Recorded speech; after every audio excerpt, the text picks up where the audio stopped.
Welcome to the classic girls coat, the pattern assembly and preparation. First of all, you need to join all your pattern pieces together. There is a dashed attachment line where you need to put them on top of each other.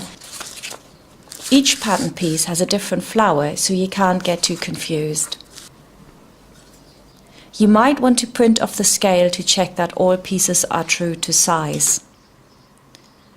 Now cut out all your pattern pieces. Put all the pieces with the matching flowers into separate piles. That makes it a little bit easier. And it's actually a lot of stuff to cut out, but once you've done it and you've got your pattern together, it's going to be perfect. We begin by putting together our lining. So the front lining has two pieces, just A and B. So if you want to put those together,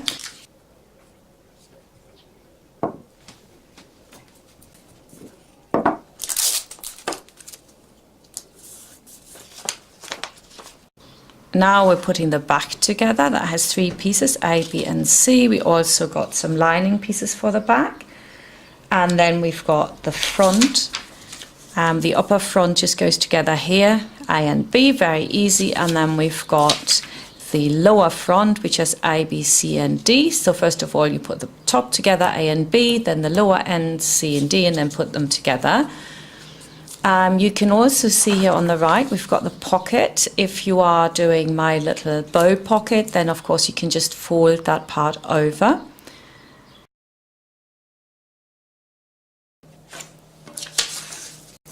Now the lower front is wider than the upper front to allow for gathers or pleats. You can see that here. The sleeve has three pieces, A, B and C. The back again has also three pieces, A, B and C.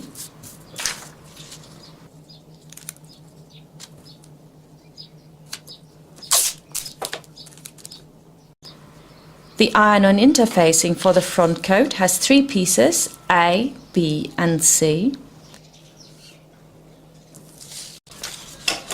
The tabs have two patterns, one for the iron-on interfacing and one for the contrast and shell fabric.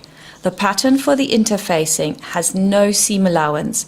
This makes it so much easier to create a perfect curve whilst you're sewing. These are the patterns for the bias binding. The wide strip will bind the collar and the slim one is for the piping.